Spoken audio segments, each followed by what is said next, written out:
curiosità è una strana malattia, è proprio la più tremenda che ci sia. Viene, viene e mi porta via, anche se chiamo la polizia. E non mi resta che lasciarmi andare, ci sono tante cose da capire e da imparare. Buonasera a tutti gli iscritti al canale e a coloro che guarderanno il video. Stasera abbiamo un ospite molto gradito, Giuliano Poggio, che ha scritto questo libro qui, La vorrei migliore, ed è un libro che parla da una prospettiva relativa all'esperienza di Giuliano su diversi aspetti relativi alla classe, alla scuola, al suo percorso come insegnante presso la scuola, una scuola superiore.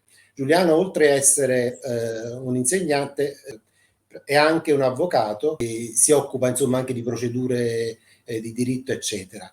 Poi ho visto psicologi insegnare, ho visto filosofi insegnare. Poi quello che ho trovato in questo libro sono delle azioni che spesso stesso psicologi, filosofi che dovrebbero avere un approccio empatico maggiore non hanno. E invece poi te lo ritrovi nella prospettiva di un insegnante che è più vicino a una professione come quella dell'avvocato. E questa cosa mi ha sorpreso molto e ti faccio i complimenti per questo libro, che poi è un manuale molto interessante che, se letto insomma da più insegnanti, può essere utile a comprendere anche come leggere l'alunno, come leggere delle dinamiche relative all'alunno, eccetera.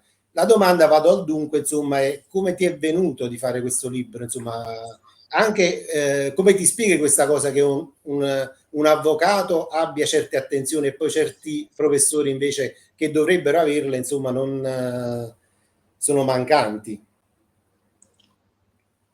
Benissimo, io innanzitutto, prima di rispondere alla tua domanda, volevo ringraziarti per avermi ospitato sul tuo canale e approfitto, anzi con l'occasione, di ricordare, ringraziando anticipatamente chi vorrà poi vedere il nostro video, vorrei ricordare loro la pubblicazione del tuo libro, perché anche tu, come io ho scritto un libro, anche tu hai scritto, e mi sentirei proprio sinceramente di consigliarlo. Il titolo è Guerre spaziali sul pianeta scuola, dove chi mi sta ospitando, quindi tu, il titolare di questo canale, il dottor Giuseppe Mosco, sociologo, usa una storia di fantasia, dove però non si tratta di fantasia, ma una storia che non è altro che una metafora raffigurante purtroppo la situazione attuale della scuola, dalla quale traspaiono concetti molto interessanti e puntuali, dai quali comunque si evince chiaramente come nella scuola attuale manchi la dimensione umana, quindi sia proprio trascurata. Quindi io, da collega, amico e ospite, prima di parlare del mio libro, ci tenevo a sollecitarvi ad acquistare e a leggere questo libro, perché è particolarmente interessante. Quindi a questo punto partirei proprio con la risposta che mi ha fatto Giuseppe. Mi dai un minuto? Approfitto Certo. anche per salutare un terzo professore, praticamente, che si chiama Marco Bisio, che ha un canale che si chiama Umanistiche Online. Io ho conosciuto Giuliano grazie a Marco, che è una persona speciale, e anche Giuliano lo è, perché poi le persone speciali camminano assieme. E quindi approfitto poi e ringrazio Marco per avermi presentato Giuliano, con cui veramente c'è stato un rapporto poi di avvicinamento molto piacevole e cordiale. E rinnovo veramente i complimenti anche a Giuliano per questa sorta di manuale che ha cercato di costruire attraverso le sue esperienze. Scusami. A questo punto, ecco, io rispondendo alla tua domanda dico questo: l'esigenza in pratica tu mi hai fatto due domande. Una è l'esigenza di scrivere questo libro, il perché ho scritto, e poi hai puntualizzato con curiosità il ruolo avvocato, insegnante, che quasi pare sia strano, abbia determinate attenzioni svolgendo una professione completamente diversa. Benissimo. Alla prima risposta dico: l'esigenza di scrivere, a mio avviso, è innata, indipendentemente dalle capacità, indipendentemente dagli argomenti. Quindi è stato sempre un po' un mio vizio, quello nel momento in cui ci fosse qualche evento che mi colpiva o anche qualche emozione che avessi provato, scriverlo su un foglietto, già dal tempo in cui non si scriveva al computer, eccetera, proprio per ricordare quello. Quindi quello è un'esigenza, diciamo, innata che ciascuno può avere o non avere. Poi il fatto di aver insegnato per oltre 35 anni in scuole superiori, infatti io evidenzio anche sul mio breve saggio come la mia esperienza sia più portata su un'utenza di ragazzi e ragazze dai 14 ai 19 anni, quindi io conosco meno magari l'ambiente scolastico elementare o media inferiore, più quello delle medie superiori. Ecco. Poi una cosa che mi ha incoraggiato, diciamo, ma più che incoraggiato, diciamo, per carattere non ne avrei avuto bisogno se avessi sentito l'esigenza, più che altro mi ha magari stimolato a scrivere è stata la stima di qualche mio collega insegnante, sto parlando, nel momento in cui mi veniva comunicata, diciamo, l'aspetto positivo di quello che io magari dicevo a determinate riunioni, posizioni che avevo preso. Allora, vedendo che determinate mie idee coincidevano col modo di ragionare di colleghi, ripeto, sicuramente più in gamba di me, ma in ogni caso persone intelligenti, diciamo, mi ha stimolato a voler comunicare questi miei pensieri tramite questo breve saggio. Ecco, quindi quello è stato il motivo per il quale ho deciso di scrivere questo libro. Però io obietto su una cosa, perché questa tua prospettiva, no, non mostra il livello empatico invece che tu hai messo nel libro, cioè tu la fai passare come una cosa normale, ma il tuo libro non è una cosa normale, perché il vero problema della scuola, tu hai fatto le superiori, quindi parliamo di adolescenti, che non mette l'adolescente al centro. Tu nel tuo libro hai messo l'adolescente al centro. Quindi non è una cosa, non è scritto un normale libro sulla scuola visto da un normale professore, ma hai scritto un libro, hai saputo dare il giusto valore a ciò che succede in classe, insomma.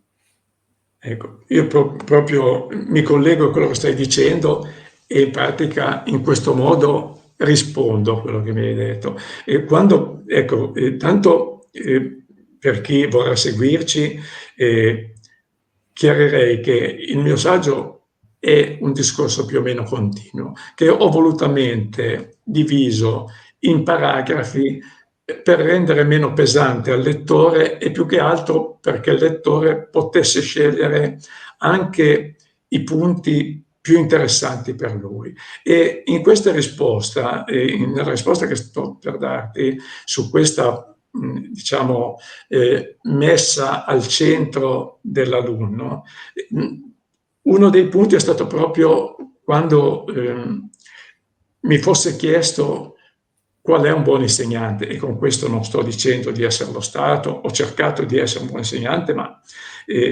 innanzitutto una precisazione. Quando nel mio saggio logicamente vengono evidenziate delle criticità, ciò non significa che non ci siano lati positivi nella scuola. Io ho conosciuto e conosco colleghi molto in gamba e professionalmente preparatissimi e che con i ragazzi sono esempi positivi. Le criticità quindi sono aspetti negativi che io evidenzio, ma con questo non voglio assolutamente fare di tutto l'erba un fascio o parlare negativamente della classe insegnanti né della scuola. evidenzio situazioni in cui potrebbe essere migliorata. Quindi, ad esempio, in un punto tratto, se mi venisse chiesto qual è l'insegnante migliore, qual è il tipo di insegnante, ecco, io inizierei dicendo che non esiste un insegnante tipo, proprio per quello che mi stavi dicendo tu. Nel senso, se noi poniamo al centro il ragazzo, l'insegnante tipo, e questo lo evidenzio proprio nel saggio, non deve essere preordinato. Cioè, io ho fatto l'esempio, guai al mondo a un insegnante presentarsi come troppo rigido quando per carattere non lo è. I ragazzi sarebbero i primi ad accorgersene, perché anzi otterrebbe l'effetto negativo, perché a volte ho visto insegnanti che si presentano in modo autoritario per il timore di non saper tenere le classi. No? A mio avviso, come all'opposto, non dovrebbe presentarsi troppo indulgente qualora il suo carattere fosse autoritario. Ciascun insegnante, a mio avviso, per colpire nel segno, nel senso, per arrivare all'optimum, dovrebbe presentarsi per la persona che è, con le sue caratteristiche, le sue peculiarità e gli aspetti del suo carattere. L'importante non è mascherarsi, l'importante è far capire ai ragazzi che siamo interessati a loro, che non li vediamo come qualcosa collocato su un banco che ci deve ascoltare, ma come persone con le quali interloquire. Anzi, io direi di più, e non voglio sembrare modesto perché non è il mio carattere, ma forse sarebbe meglio che noi imparassimo qualcosa dai ragazzi, perché noi li vediamo qualche ora alla settimana, loro ci vedono tutti insieme, ma noi ne abbiamo 20, 30 davanti. Prima di inquadrarli non è facile. Se noi comunichiamo loro che siamo lì per dare qualcosa a loro, loro ci perdoneranno anche se non utilizziamo il metodo giusto. Mentre se noi non gli facessimo capire questo interesse, diventeremmo indifferenti per loro e ci tollererebbero. Quindi non riusciremmo mai ad arrivare all'obiettivo principale, che è quello di trasmettere qualcosa, ma dando sempre anche loro lo spazio. Infatti si parla 1000 volte di lezione frontale ed è la cosa che io detesto. La lezione, in particolare un insegnante di scuola superiore ne ha la possibilità, deve essere interattiva, deve esserci un continuo dialogo, perché altrimenti risulta passiva e in più dà modo loro di distrarsi. Quindi ecco, quello è il punto che io ho analizzato quando mi hanno chiesto quale secondo me doveva essere l'insegnante tipo. Anche io nel mio libro comunque, vabbè, più che dell'ambiente classe, io parlo della scuola come istituzione e, tra virgolette, condanno, ma ce lo sfioro solo come argomento, non è argomento di mio interesse, qualche professore che va solo a scuola per lo stipendio, insomma, e non ha passione, e poi dico che la scuola in questo momento è salvata da tanti professori che ogni giorno vanno, si rimboccano le maniche e praticamente creano alternativa dove il sistema non funziona, no? Perché poi il sistema come funziona? Cioè riesce a muoversi, no? Con movimenti dall'alto verso il basso e poi ha delle risposte dal basso verso l'alto. E queste risposte vengono dai professori che comunque mettono gli adolescenti al centro, perché come hai detto tu, cioè, è soltanto considerando un ragazzo che lui praticamente, anche nel mio errore, perché qua non stiamo parlando che tutti quanti dobbiamo essere perfetti e non commettiamo gli errori li commettiamo tutti, però se tu sei al centro dei miei interessi, poi nasce questa dinamica di rispetto in cui io rispetto te e tu accetti anche me come persona che può commettere degli errori, ma perché è la centralità, il rapporto diventa centrale e non è più la materia che diventa centrale o che ne so, la disciplina che diventa centrale, ma diviene centrale il rapporto. E quindi in questo rapporto c'è un rispetto reciproco in cui uno può usare anche modalità diverse, perché l'intervento pedagogico non prevede soltanto la modalità dolce, a volte prevede anche dinamiche simmetriche, dinamiche asimmetriche, eccetera. E quindi, ti ripeto, mi ha colpito proprio questo percorso che hai raccontato e lo definisco manuale, ma definendolo manuale per me è un complimento, perché poi solitamente le persone nella critica trovano sempre problematiche ma non danno mai soluzioni. Il tuo libro su certi livelli dà delle soluzioni, no? Delle soluzioni che sono relative al setting aula, però sono delle soluzioni, perché un professore che magari inizia ad insegnare e legge il tuo libro già sa cosa può aspettarsi da delle cose, come può leggere delle cose, perché tu parli, ripeto, parli di sguardi di ragazzi, di periodi adolescenziali in cui i ragazzi vengono coinvolti e a volte non hanno voglia di studiare, oppure hanno problemi che sono più grandi di ciò che stanno ascoltando, eccetera. E quindi mi ha colpito proprio questo, te ne riparlo. E infatti, guarda, mi collego volentieri a quello che stai dicendo quando hai parlato dello sguardo. Allora, io ci sono due cose che ho proprio evidenziato nel saggio. Sono innanzitutto la prima, quando parliamo di ragazzi, e a maggior ragione anche quelli più piccoli, quelli le scuole dove io non ho insegnato, ma quelli dai 14 ai 19 anni, diciamo, io ho trovato, e questo in effetti a volte l'ho un po' rimproverato a qualche mio collega, ho sentito certi miei colleghi fare quasi la predica ai ragazzi, stupirsi, eccetera. Allora, due cose: o siamo falsi o ci dimentichiamo di come eravamo noi a 14-19 anni. Quindi addirittura io dico, ma anche ai genitori, io ai genitori dico, quando venite alle udienze generali, alle udienze settimanali, e mi dite mio figlio non ha voglia di studiare, mio figlio non ha stimoli a scuola, eccetera, io dico loro, siate contenti. Il problema sarebbe qualora voi vedeste arrivare a casa vostro figlio e mettersi a studiare senza avere voglia di uscire, di stare con gli amici, di fare, ecco, allora lì ci sarebbe da preoccuparsi, allora lì sarebbe necessario altro che lo psicologo, cioè andare a fondo. Poi, ecco, a questo punto, quindi non la preoccupazione, quella è la normalità, ci mancherebbe che un ragazzo a 14, 15, 16 anni avesse già la maturità tale per capire l'utilità che gli può dare la scuola, che gli può dare l'insegnamento, che gli può dare l'istruzione. No, non può averla, anzi sarebbe proprio da preoccuparsi. A questo punto entra in gioco il genitore, la scuola, l'insegnante, che dovrebbe far capire loro senza prediche. Come io dicevo ai miei alunni, io se potessi non fare 6 ore la mattina, poi andare in studio e stare in studio magari con clienti sino alle 9, lo farei volentieri, però guardate che voi domani andrete a lavorare, farete qualcosa, quindi oggi avete l'occasione per apprendere qualcosa che vi servirà. Non sentitevi strani se non avete voglia di studiare, cercate di capire che è una cosa utile per voi, anzi un'altra cosa, e io suggerivo anche ai genitori, non sgridateli se vogliono uscire, se vogliono stare con la ragazzina, il fidanzatino, fidanzatina, calcio, altri sport, quello che vogliono fare. Fategli capire che organizzandosi si riesce a fare tutto. Non è vero che facendo sport, eccetera, non si riesce a studiare o uscendo con gli amici. Organizzandosi si riesce a fare tutto.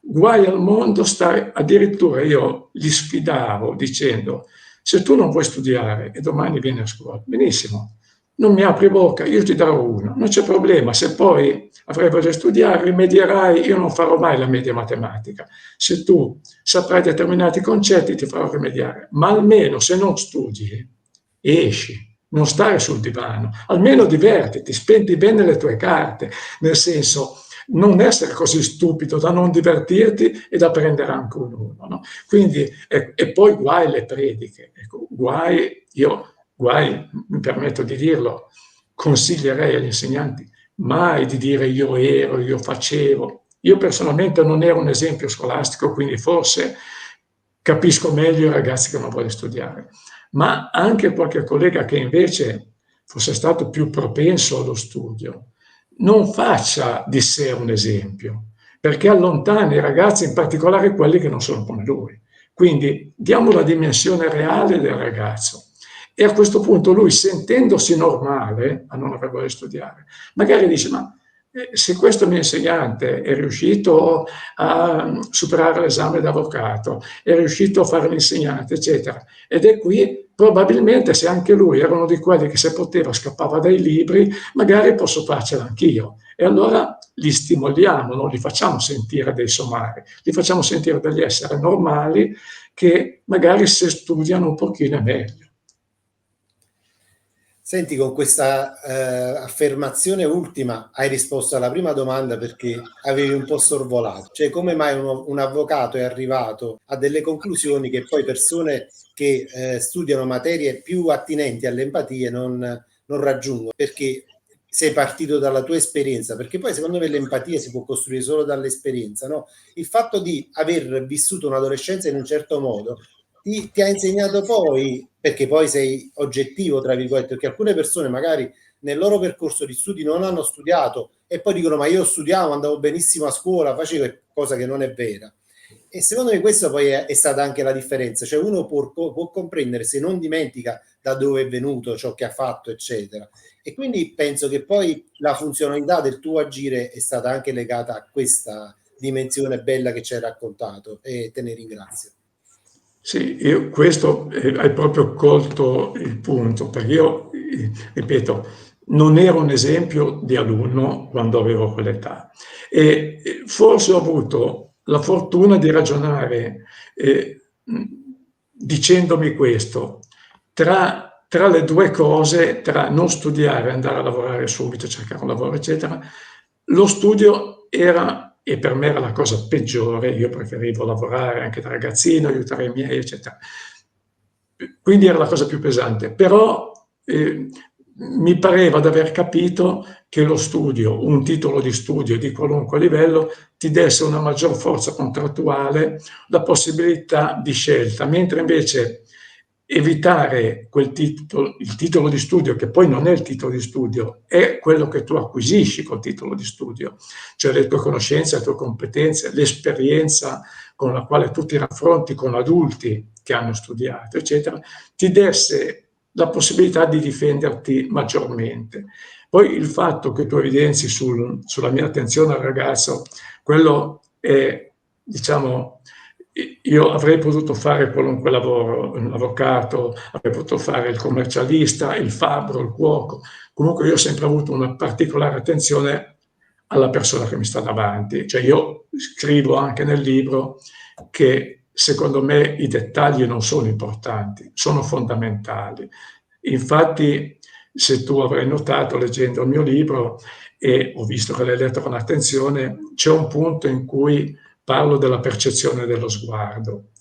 Infatti, per me è fondamentale, già se parlo con una persona e non mi guarda negli occhi, per me, detto volgarmente, è già squalificata. Quindi puoi immaginarti con i ragazzi quando, secondo me, il modo migliore di capire un ragazzo è proprio guardarlo negli occhi. Io sempre, su questo faccio una puntualizzazione che può essere interessante se davvero qualche docente o qualche ragazzo volesse magari poi vedere il nostro video, acquistare il libro, leggere da qualche parte.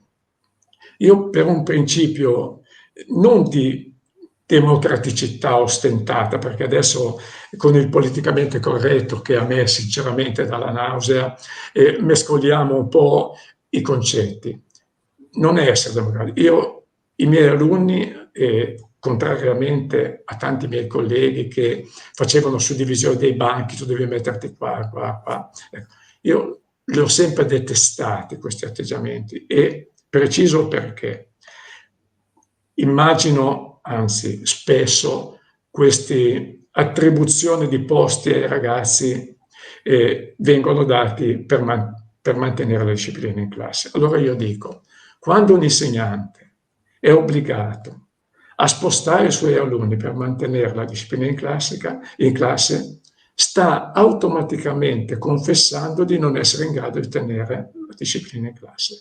Ora potete capire se io con 20-30 ragazzini dai 14 a 9 anni non devo essere in grado di mantenerli in silenzio, non posso obbligarli a studiare, non posso obbligarli a capire, non posso obbligarli a pensare di essergli simpatico, ma la disciplina sono obbligato a saperla tenere, non devo spostarli di banco. Loro nel momento in cui li sposto di banco gli sto dicendo, io se tu sei in un altro banco, nell'ultimo, nel primo, non sono in grado di tenerti corretto in classe. Ecco, e quello è un segno di debolezza. Poi c'è una seconda cosa.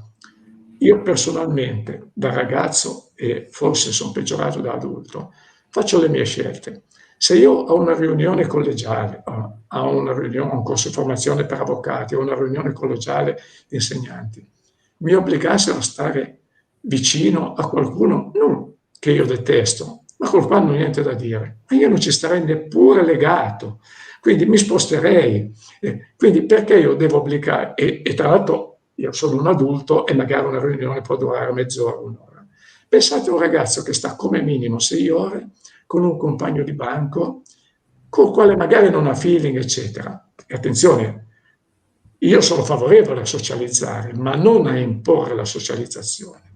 Ciascun ragazzo deve avere i suoi tempi e i suoi modi. Quindi, innanzitutto mettiamolo a suo agio, nel senso se ha l'amichetto, eccetera. Poi sarà compito mio vedere se questo ragazzo, dopo 15-20 giorni, continua a parlare solo con il compagno di banco, esclude gli altri, allora senza offenderlo e senza ledere la sua sensibilità, sarò io a quel punto a cercare di avvicinarlo magari con la scusa di fargli preparare un argomento insieme a un compagno, una compagna, eccetera, per vedere se ha dei blocchi o no. Ma se quello dopo un po' è la sua scelta, io lo devo rispettare. Io non devo farne degli amici, io devo dare modo loro di acquisire concetti, uscire con delle conoscenze, acquisire un metodo critico di studio e di ragionamento e di scegliere la loro compagnia, di metterli nella condizione. Poi saranno loro a scegliere se diventare amiconi, se tollerarsi oppure se evitarsi perché magari hanno carattere. Non deve essere strano.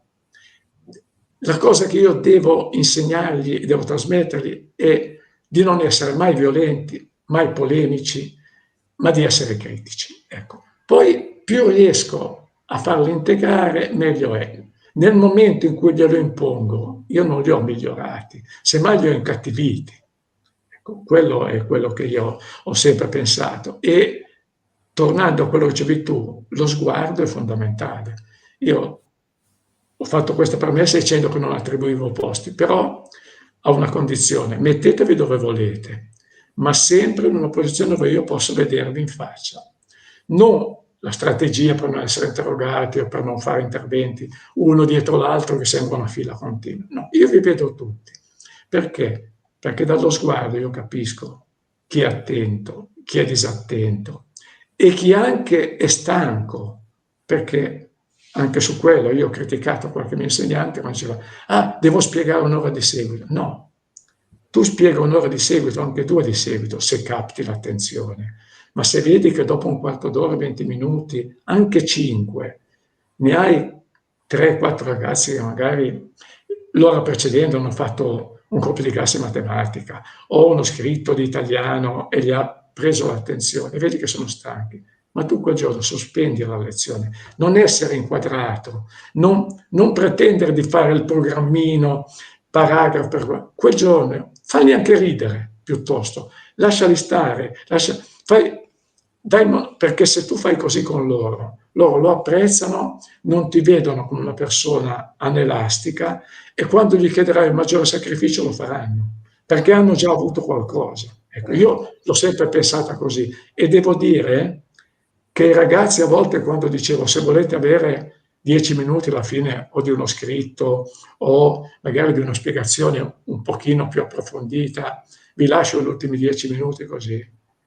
Non tutti nei 10 minuti si riposavano, qualcuno continuava a chiedermi spiegazioni.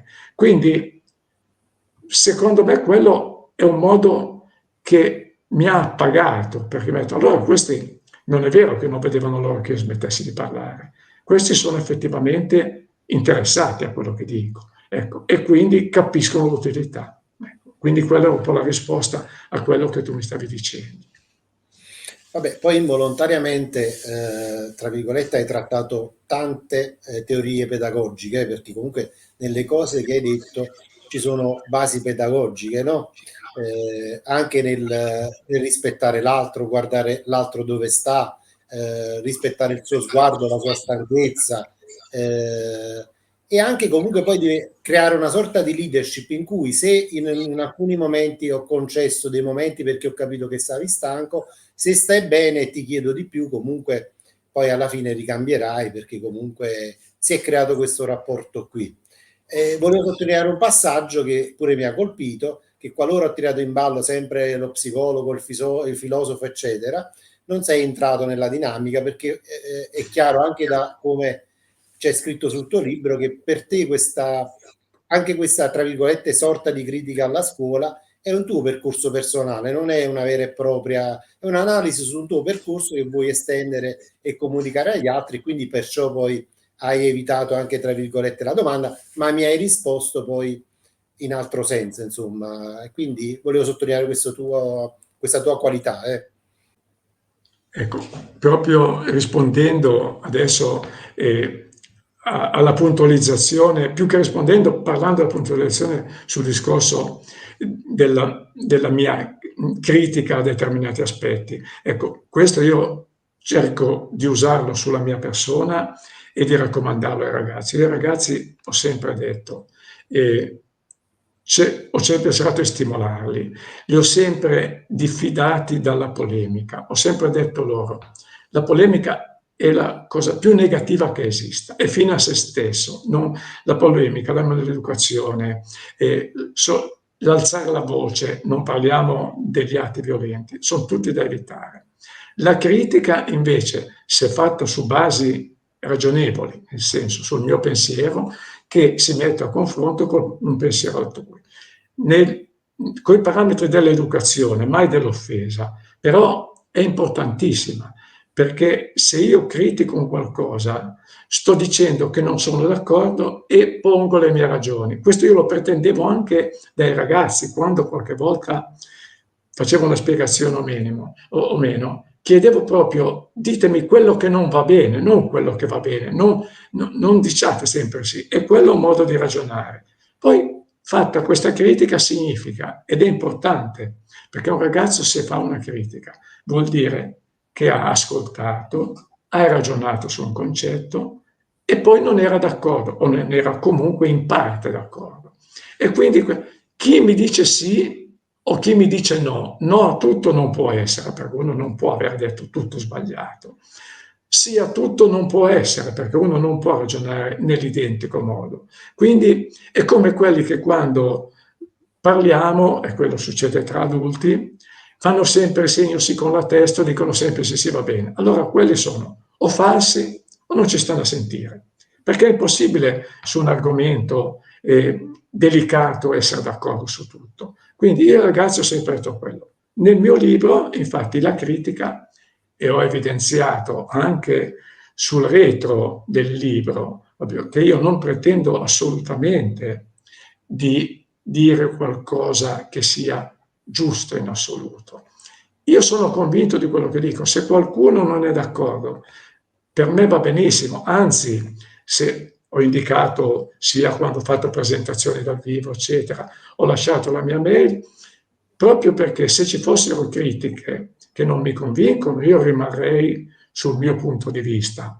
Ma se ci fossero critiche che mi fanno ragionare, potrei rivederlo, perché come a volte si dice, è una frase attribuita a Cassius Clay, che poi Muhammad Ali, che poi non so se è proprio la sua o se è stato un modo per pubblicizzare quello che ha detto, ma dicono che chi a 20 anni la pensa come a 50 ha perso 30 anni. Ecco, io su quello sono d'accordissimo. Noi ci evolviamo di giorno in giorno, quindi io stesso, cose su cui ero abbastanza certo, al di là dell'età appunto dei nostri studenti, dove certezze se ne hanno poche, ma anche da, tra virgolette, un'età in cui avrei dovuto essere maturo.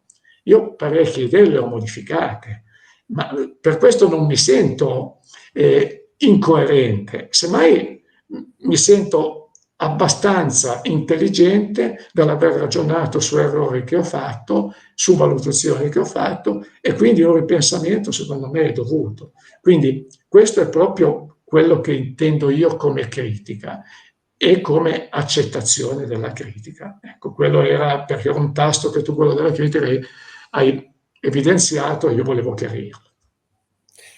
Senti, relativamente alla critica è molto interessante il film L'attimo fuggente, in cui più o meno dice le cose che hai detto tu, no? Cioè spingere l'altro a guardare le cose da una prospettiva, dire la sua e tutta una serie di cose. Ma secondo te perché nella forma, oppure anche nella sostanza, la scuola non accompagna la critica e questo argomento viene lasciato poi al singolo professore, al singolo individuo, come è successo a te, insomma, no? Nell'esperienza tua, cioè è lasciato al singolo professore? Guarda, in questo punto entriamo in un punto talmente delicato che se ti dicessi quello che penso probabilmente commetterei un reato. E no, quindi innanzitutto ti filtrerebbero, no? E quindi perché non potrei parlarne in modo formale, ma ecco, in più il mio pensiero a questo punto è poco rilevante. Io ti rispondo soltanto. La tua risposta vale oro, non ti preoccupare. Ecco, io ti risponderei su, diciamo, a volte io ho sentito qualche mio collega simpatico dire, simpatico e intelligente anche, e più di uno di questi, dire, secondo me chi fa le regole scolastiche non è mai entrato a scuola. A me viene il dubbio addirittura che non ci sia neanche mai andato a scuola. No? Allora, visto che non è così e visto che i nostri politici sono persone, non voglio fare commenti sulla buona fede o meno, ma sicuramente intelligenti perché sono arrivati a occupare un ruolo dove non ci arrivi se non sei intelligente. Ecco, però penso che non sia, forse anche, e devo dire questo, infatti mi collegherei a un'altra situazione, a quella dei genitori, che forse è un po' colpa anche del genitore. Perché? Perché il genitore, e io li conosco quando vengono alle udienze, anzi, quando mi si sono presentati determinati genitori, io, avendo dei figli che non andavano bene a scuola, mi sono persino stupito di come andassero bene i ragazzi vedendo i genitori. Quindi diciamo che molto parte da loro. Allora, il genitore 99 su 100, io ti direi 100%, ma teniamoci il 99 su 100, vuole che il ragazzo sia promosso, che non abbia debiti e se può anche avere i voti alti.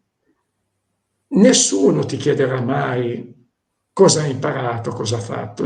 Io non ho mai sentito un insegnante che mi dica, ma io mio figlio, anche se invece che avere 8 avrà 6, ma inizierà a ragionare un po' di più, mi fa piacere perché a casa lo vedo così, così, così, ed è giusto. Andare, ad esempio, sulle griglie di valutazione, che tu avrai notato che io ho criticato, e questo perché ritengo possa essere interessante la lettura di questo saggio anche da parte di genitori, oltre che insegnanti e alunni.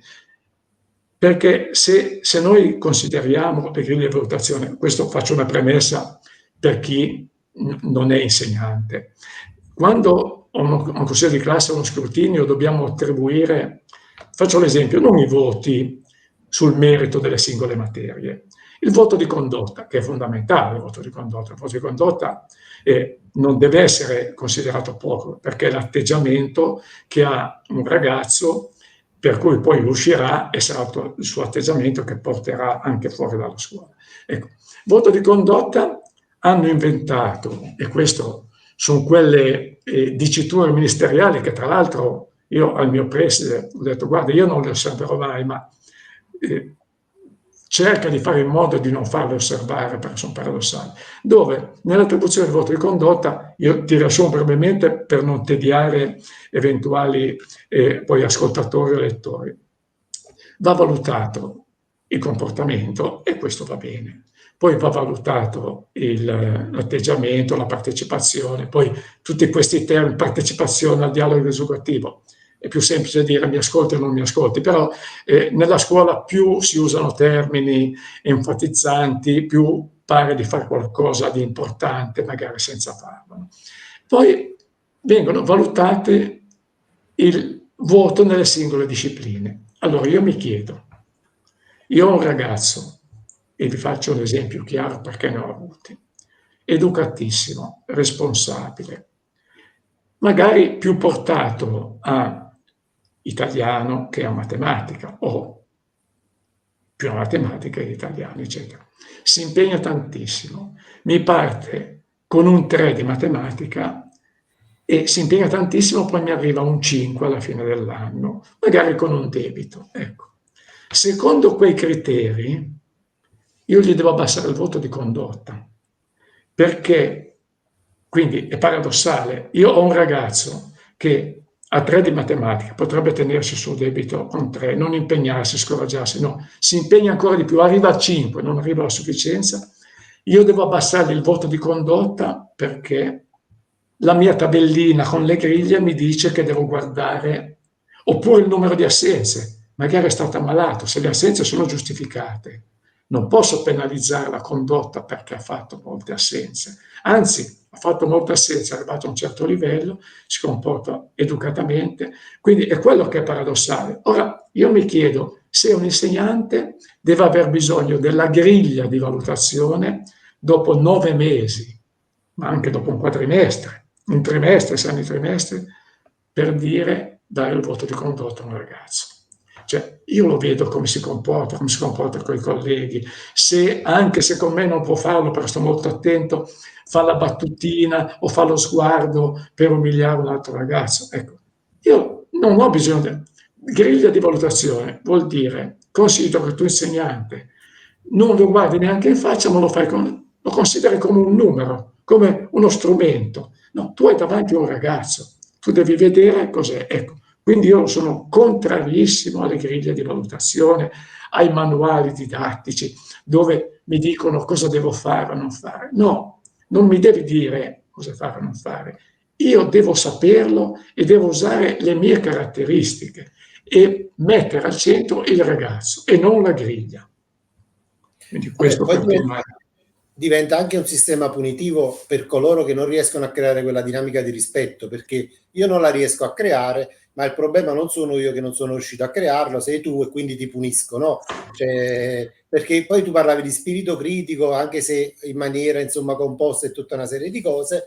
Se io vengo in classe, per esempio in qualità di docente, e te Giuliano alunno non ti rispetto, a un certo punto quello spirito critico uno inizia a dire guarda Giuseppe, tu non mi sei, professore, lei non mi sta rispettando, no? E i professori non è che si interrogano a volte su certe cose, e queste valutazioni, anche queste condotte, diventano poi la punizione per un qualcosa che non hanno saputo fare loro, non il ragazzo. Ti trovi su questa cosa? Guarda, concordo pienamente e io ti dico quello che può essere, perché non essendo io gli altri insegnanti, a parte quelli con i quali sei legato da amicizia, eccetera, e parli anche di queste cose, ma non li posso vedere perché ciascuno fa lezione nella sua classe, quindi ognuno vede quello. Io personalmente, proprio rispetto al tasto che hai toccato, che è quello del rispetto, io ho sempre fatto questo discorso e all'inizio dell'anno la prima cosa, non ho mai parlato di programmi, non ho mai parlato di voti, non ho parlato di test.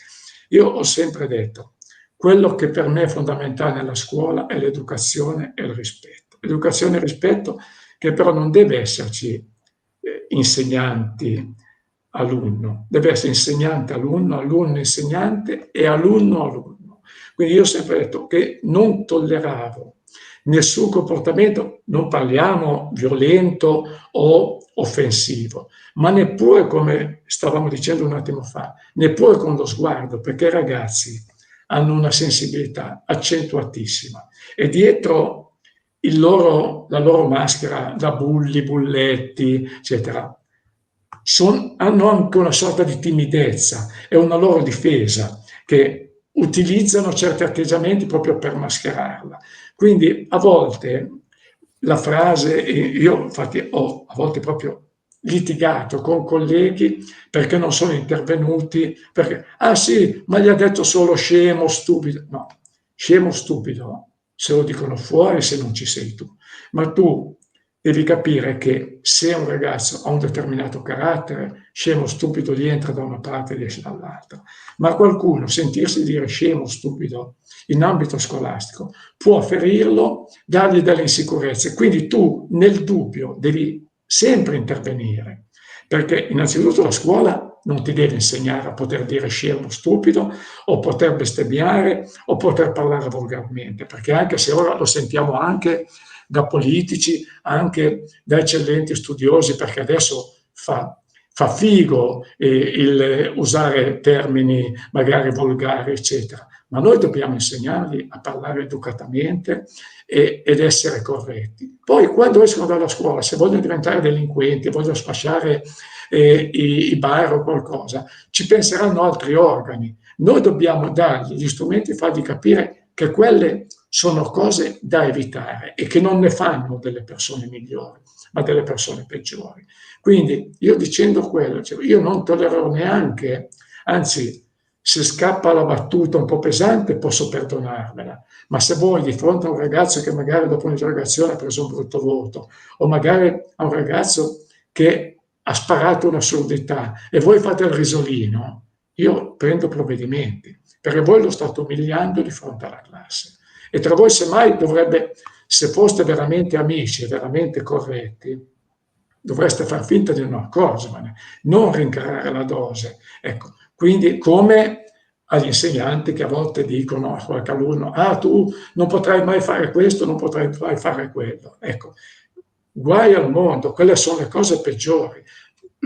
L'insegnante deve al massimo limitarsi a un giudizio. Quello deve farlo perché è il suo compito, quindi lui deve giudicare per mezzo dei voti, deve dire ai genitori quali sono le situazioni, ma mai permettersi di dire, prima di tutto perché c'è un procedimento di evoluzione nei 5 anni della scuola che ho seguito io, che un ragazzo può fare un cambiamento proprio completamente opposto a quello di partenza. Ma se anche non ci riuscisse, chi siamo noi per dare un giudizio futuro sulla reazione di un ragazzo a quell'età lì? Ecco, è indecoroso, maleducato e comunque inveritiero al massimo. Sì, anche i genitori hanno queste modalità di chiamare scemo e cretino i propri figli, quindi è proprio un'abitudine che invece smonta caratterialmente un percorso di crescita e una persona inizia a considerarsi non valido rispetto alla società e quindi questa è una cosa negativa.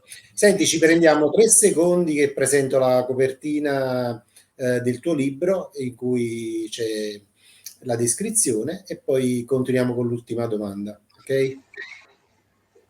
Benissimo. Curiosità è una strana malattia. Il saggio propone alcune riflessioni relative a rilevanti aspetti dell'attuale ambito scolastico, con peculiari approfondimenti circa il ruolo dell'istruzione.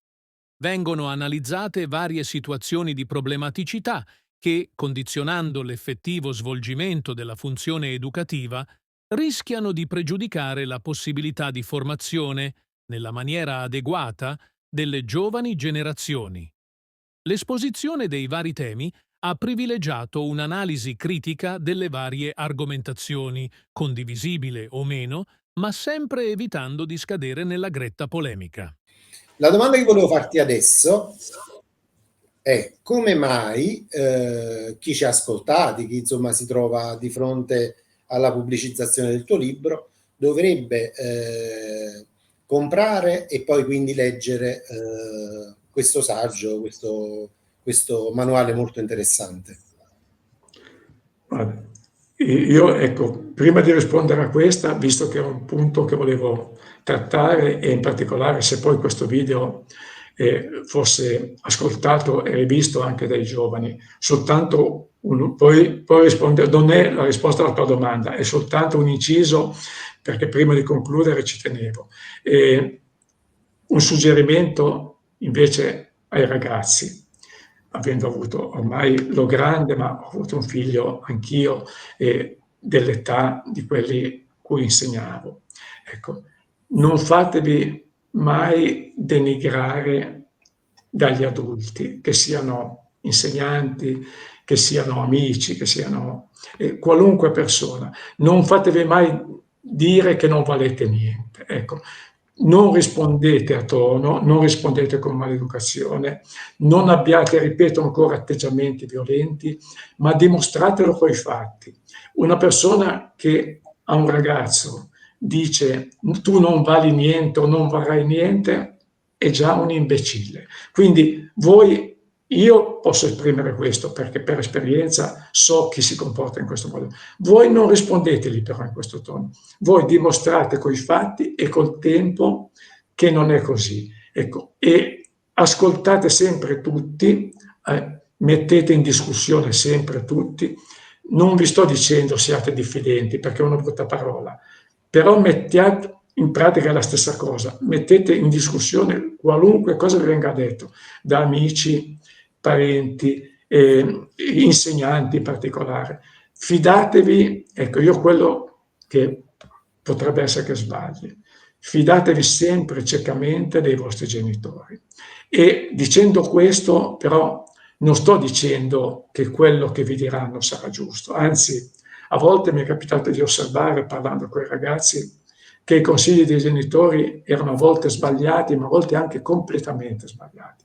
Ma tenete conto di una cosa, che il genitore, vostro papà e vostra madre, parlerà sempre per il vostro interesse, sarà l'unico che non giocherà mai contro di voi. Quindi concedetegli anche di sbagliare, ma non criticatelo nelle sue scelte perché potrebbero essere scelte sbagliate involontarie oppure dovute anche all'istruzione, alla competenza. A volte ci sono ragazzi di 18-19 anni che hanno genitori che non hanno studiato e che quindi non possono comprendere cose. Ecco. Quindi io dico, analizzate tutto, ragionate su tutto, non ponete in discussione tutto, fidatevi dei vostri genitori. È un incoraggiamento che voglio darvi perché quelli, a mio avviso, non vi tradiranno mai, perché avendo un figlio so cosa vuol dire e quello anche le persone peggiori, però nei confronti del figlio saranno sempre delle ottime persone. Ecco. Detto questo, era una parentesi che ho voluto fare perché non mi è capitato di dirlo durante questo colloquio. Invece, rispondendo alla tua domanda, il perché uno dovrebbe leggere il mio libro, acquistarlo, eccetera. Guarda, l'utilità, tu l'hai già messa un po' di fronte. Se io fossi un insegnante, visto che pur essendo piuttosto consapevole di avere un certo carattere e determinate certezze, però se iniziassi a fare un lavoro nuovo e mi capitasse di avere una sorta di saggio manuale come l'hai descritto tu, dove si considerano degli aspetti, anche senza considerarlo un insegnamento, lo leggerei perché potrebbe scaturire qualcosa che mi aiuti a svolgere il mio ruolo. E anzi, io quando ho fatto le presentazioni dal vivo, l'ho proprio detto ai miei interlocutori.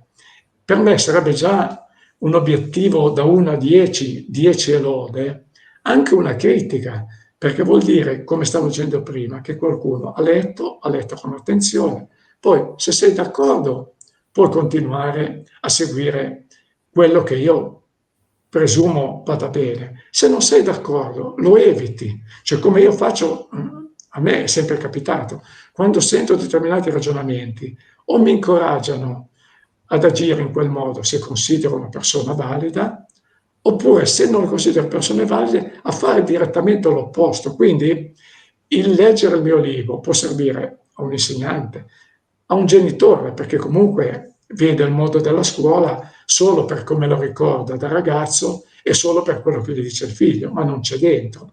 Mentre visto da un insegnante, d'accordo o meno, però può dargli qualcosa. Ecco, quello può essere una ragione per cui potrebbe incuriosire qualunque categoria di persone, perché comunque tutti siamo stati alunni. Chiunque abbia un figlio, da genitore a un ragazzo a scuola e qualunque ragazzino ha frequentato la scuola. Quindi l'utenza può essere varia, i punti di interesse possono esserci per tutti. Poi saranno loro a valutare se può interessarli o meno. Ecco, quindi questo è lo stimolo che dovrebbero avere. Ecco, quindi con questo io concluderei e ringrazierei anche, oltre quello che sei riuscito a creare tu con questo dialogo, perché io non lo chiamerei assolutamente intervista, perché è un dialogo tra persone che oltretutto hanno avuto voglia di scrivere un qualcosa diciamo, sull'ambito scuola.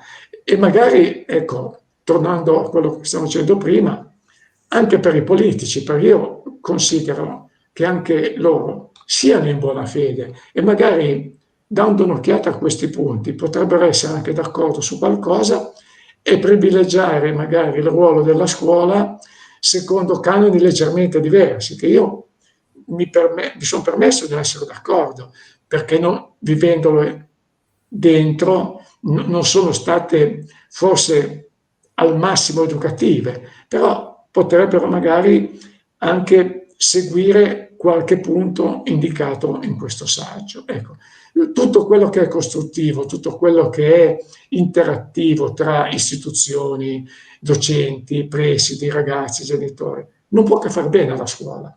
Come ho sempre ripetuto, purché sia nell'ambito dell'educazione e della correttezza. Ecco, io quello che auspico di aver trasmesso nel saggio.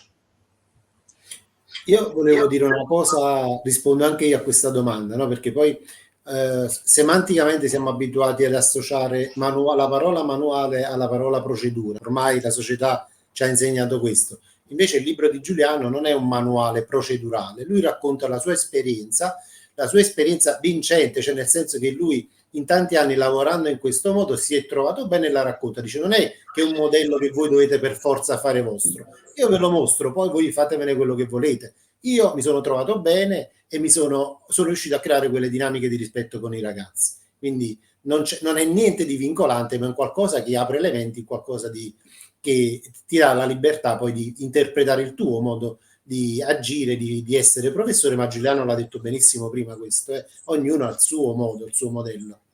Giuliano, ti ringrazio, è stato proprio piacevole stare con te e fare questa chiacchierata. Grazie. Spero di incontrarci in un secondo libro o in qualche altra occasione. Benissimo, a presto. Ciao, ciao. Arrivederci.